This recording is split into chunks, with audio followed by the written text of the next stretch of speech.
हर हर महादेव। श्री शिव महापुराण रुद्र संहिता तृतीय पार्वती खंड अध्याय 47।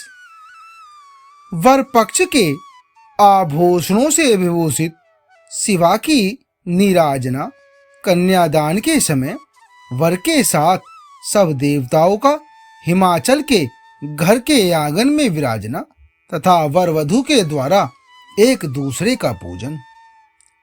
श्री ब्रह्मा जी कहते हैं कि हे नारद, गिरि श्रेष्ठ हिममान ने प्रसन्नता और उत्साह के साथ वेद मंत्रों द्वारा दुर्गा और शिव का उपस्नान करवाया।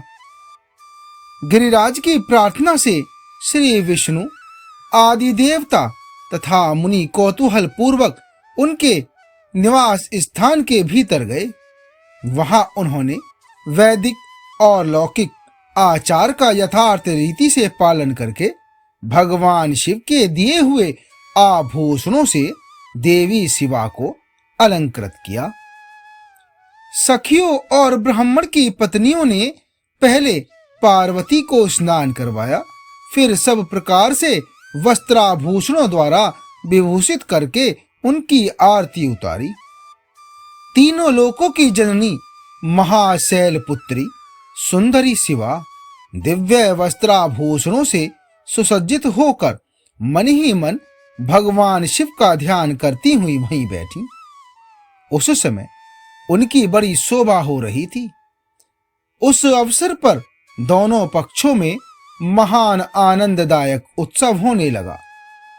ब्राह्मणों को शास्त्रोक्त रीति से नाना प्रकार का दान दिया गया। लोगों को भी वहां भांति भांति के बहुत से द्रव्य बांटे गए। विशेष उत्सव के साथ गीत और वाद्य आदि के द्वारा लोगों का मनोरंजन किया गया।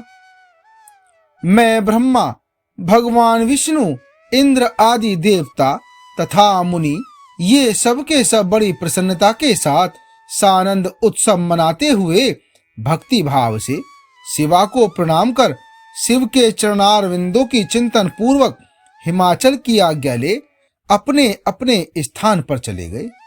इसके बाद गर्ग ने कन्यादान का समय जान हिमाचल से श्री शंकर तथा बारातियों को बुलाने के लिए कहा।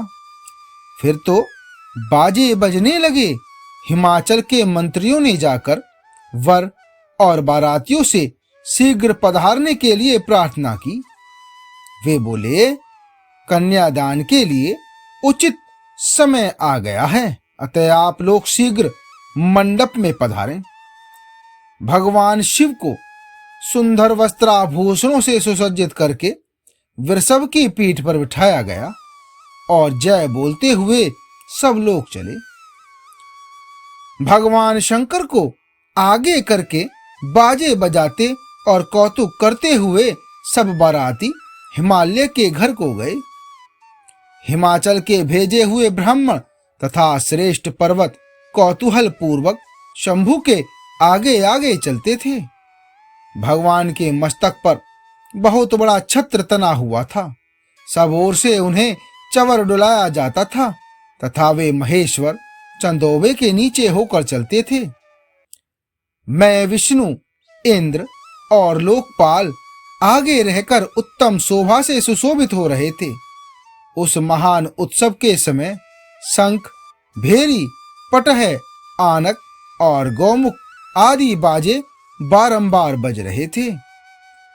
इन सब के साथ जगत के एकमात्र जीवन बंधु भगवान शिव परमेश्वरोचित तेज से संपन्न हो यात्रा कर रहे थे। उस समय समस्त देवेश्वर उनकी सेवा में उपस्थित हो बड़े हर्षो उल्लास के साथ उन पर फूलों की वर्षा करते थे।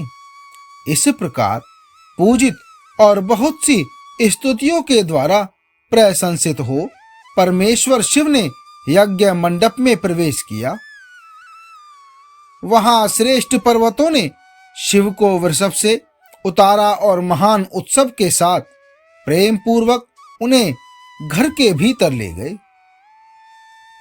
हिमालय ने भी घर में आए हुए देवताओं सहित महेश्वर को विधि पूर्वक भक्ति भाव से प्रणाम करके उनकी आरती उतारी।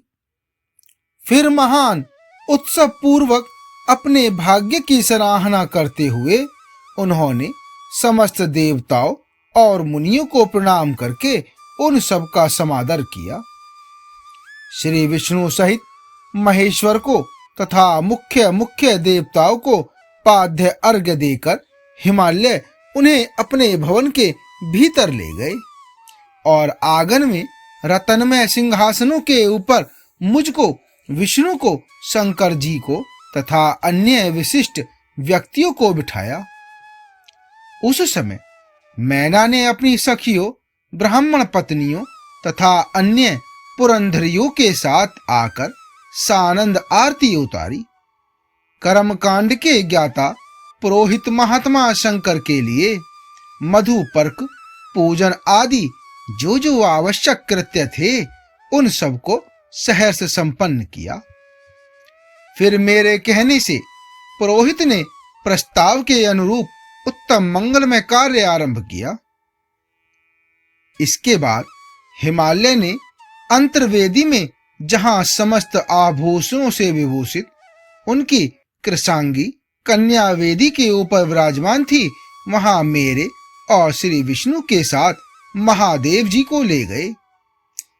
बृहस्पति आदि विद्वान बड़े उत्साह से संपन्न हो कन्यादानोचित लगन की प्रतीक्षा करने लगे।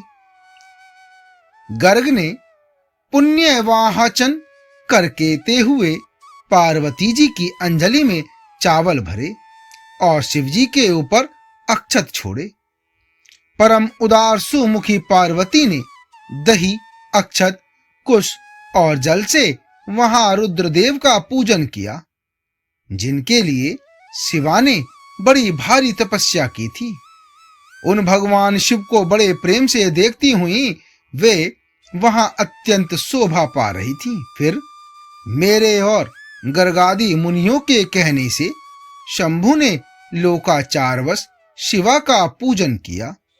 इस प्रकार परस्पर पूजन करते हुए वे दोनों जगन्मय पार्वती परमेश्वर वहां सुशोभित हो रहे थे। त्रिभुवन की शोभा से संपन्न हो परस्पर देखते हुए उन दोनों दंपति की लक्ष्मी आदि देवियों ने विशेष रूप से आरती उतारी। आगे का अध्याय 48 में।